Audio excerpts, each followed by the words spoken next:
Okay, to make our envelope closure backing, we need to know how big our block is or how big our top is. It doesn't matter if it's a rectangle or if it's a square, we need to measure it. This one's square.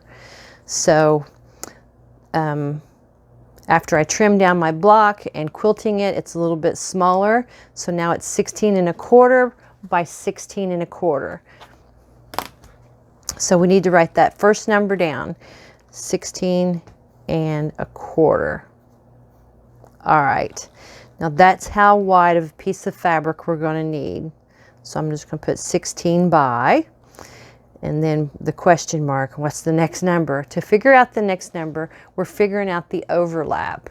And what we do is we take 16 1/4 and round it down to 16. Working with an even number is easier. So 16, and we take half of 16. So 16 divided by 2 is 8. So that would be smack dab in the middle of the block. Now we need to make the overlap, which is usually 3 to 4 inches. I add 4 inches because we're going to put in a seam allowance.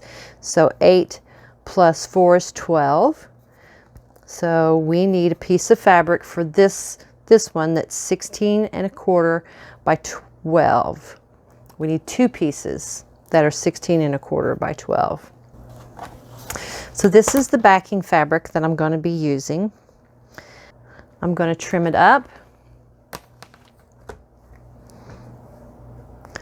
on the side and cut a 12 1/2 or a 12-inch strip.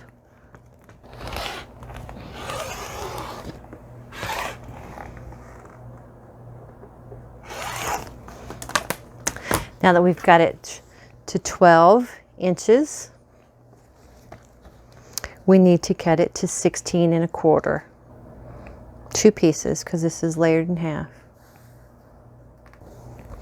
I'm going to trim off the selvage.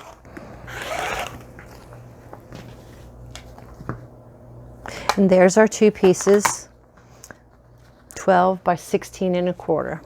So let's bring our project back over here.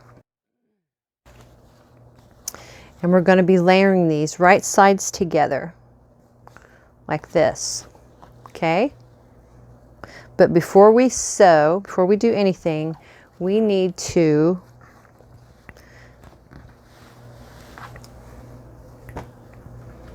take each piece of fabric and fold it over twice. Fold it, there's a 1/4 inch seam. Now you could iron this if you want, but I'm one of those people that doesn't like to use an iron if I can get by with it. So we're just going to fold it over a 1/4 inch and then fold it over a 1/4 inch again to enclose those raw edges. One more time.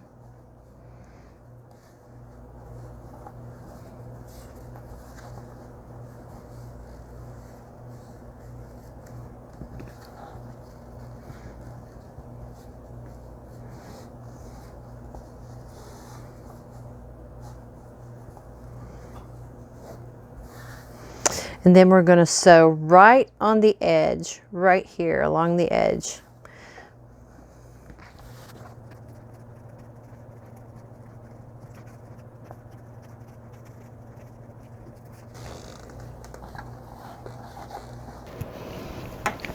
Okay, I've got my 1/4 inch foot on, and I've got my 2 pieces of backing, and we're just going to sew a 1/4 inch seam. What I do is I put my foot right beside the edge of that, and I'm wanting to stitch about 1/8 of an inch or so away from this side that we've turned. And it goes pretty quick when you use a 1/4 inch foot. It gives you a nice straight line. Now, if you use an iron and actually press this at, you know, a perfect 1/4 inch with some type of seam guide, you know, this would be perfect. Mine's not going to be perfect. I don't worry about it too much, but you know, you could always go the extra mile.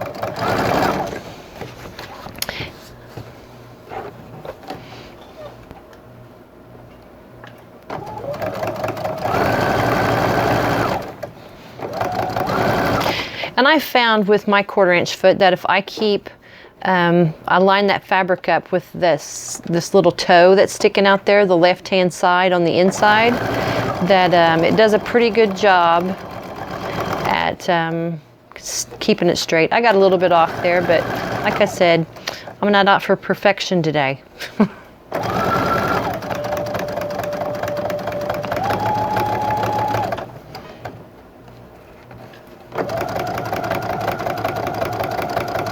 Okay, and those are done.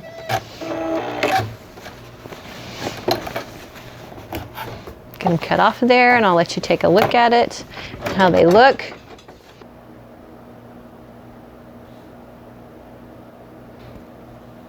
Okay, let's get our pillow top. Okay, we've got our 2 pieces done, and we're going to lay this right side up. And here's our seam right here.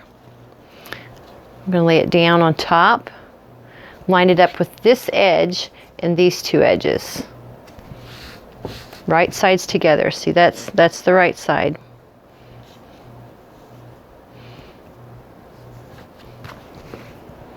And then we'll get the second one and do the same thing. I'm lining it up over here on this edge and on these 2 edges.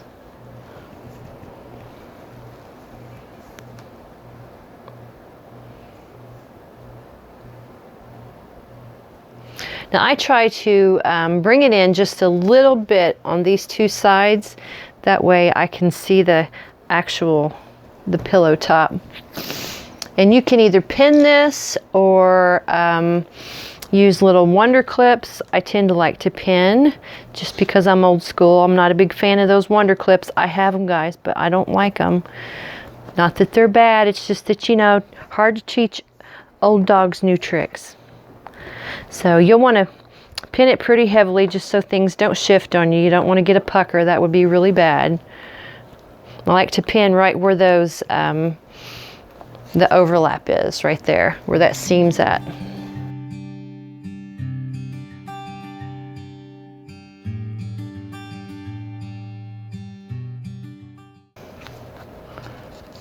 Now when you sew this, it doesn't matter if you sew a 1/4 inch seam or a 1/2 inch seam. It really depends on your pillow top. But like on this one, all I have is a 1/4 inch. So that's what I'm gonna sew, is a 1/4 inch seam. But if you had a nice big border, you could sew a 1/2 inch seam.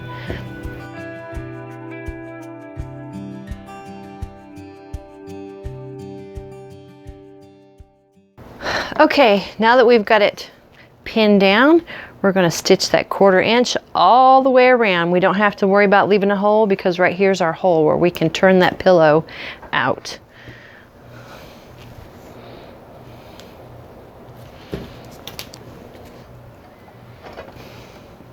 Now I like to reduce my stitches, since this is going to be, the seams are going to be under a little bit of stress. So I'm reducing my stitches to about 1.8.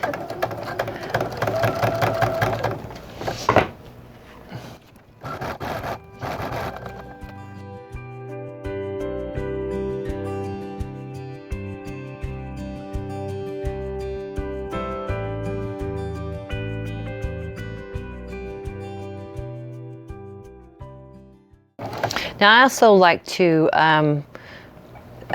back stitch over where it overlaps, because that also can be a stress point. We don't want it to come loose.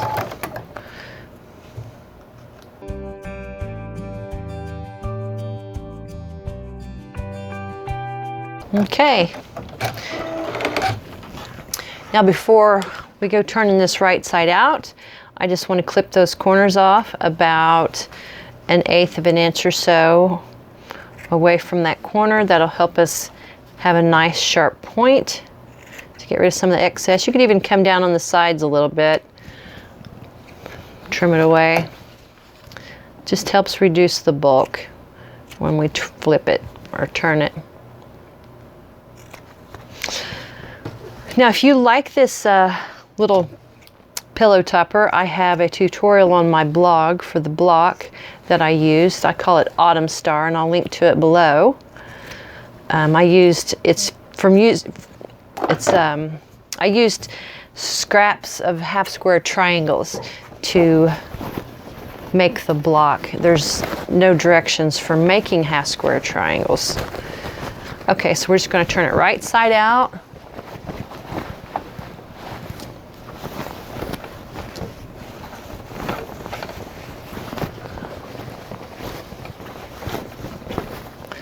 And push those corners out as best we can.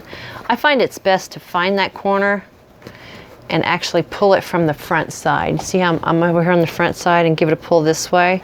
And before you go pushing on it all willy-nilly, get something nice and sharp, or you know, some type of turner. I've got this, have had it for years, to put up in there, to push it out.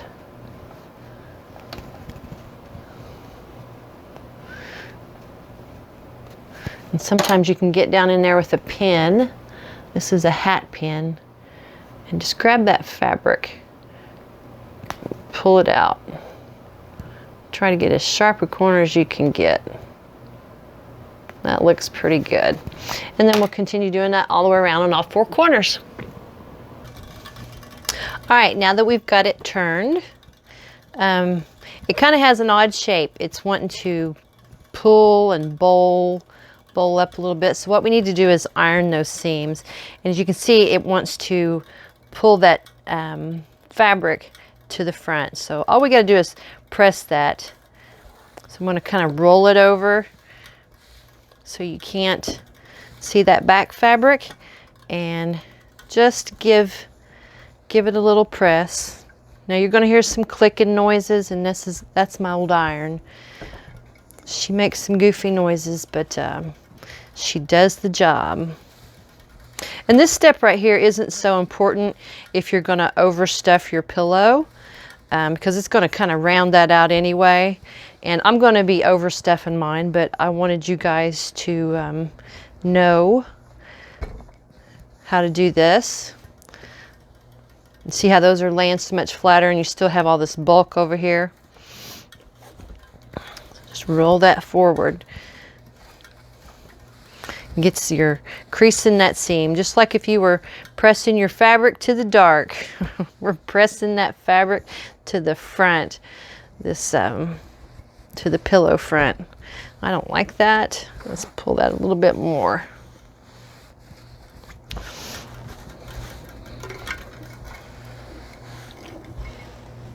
Alrighty.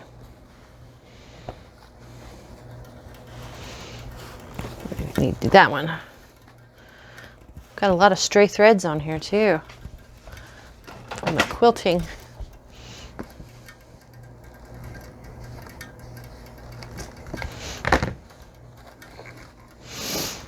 My old iron looks rough and the sole plate looks rough, but that's just the way that it is. It gets dark. I don't know why. I tried cleaning it before doing this video, and it just didn't want to come clean. As long as it's not coming off all my fabric, I don't care. I don't like the new irons. I always work with vintage irons, and this one's my favorite because it's heavy and I don't have to use a lot of pressure. Okay, so we'll just get her out of the way, turn her off so she'll hush up, and we are going to stuff this pillow. Let's press this real good first.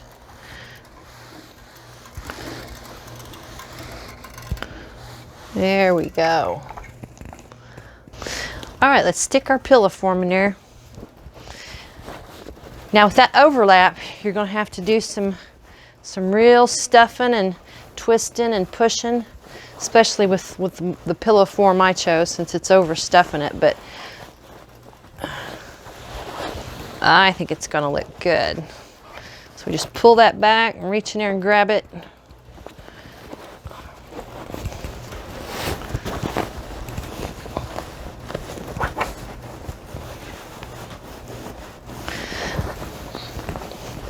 Now I like working mine a little bit to get those corners filled up, or otherwise you're going to have these little goofy looking ears.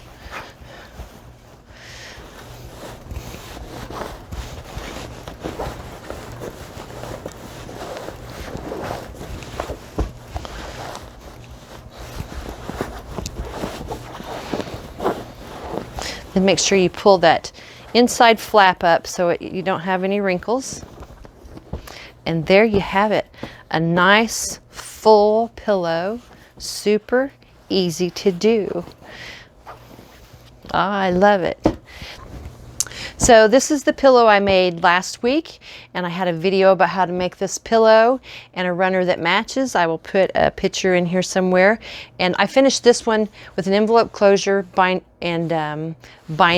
This is the way I typically finish my quilts. Almost all of my quilts I put binding on it. I think it just gives it added interest, but you have to have a border to where this pillow didn't have a border. So I'll put this video up in the next couple days on how to do this binding. I do the same kind of binding on my quilts as well when I do them by machine.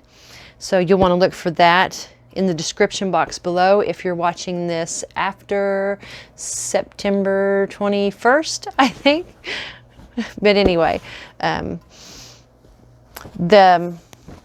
this doesn't matter what size pillow you make, you can do an envelope closure on the back, and the math is still the same. You just need to know the height and the width, and you need to decide how you want to close it, because you know, if I was to put the envelope closure this way, it probably wouldn't have worked out very well. I have this one, it's a huge one. This is a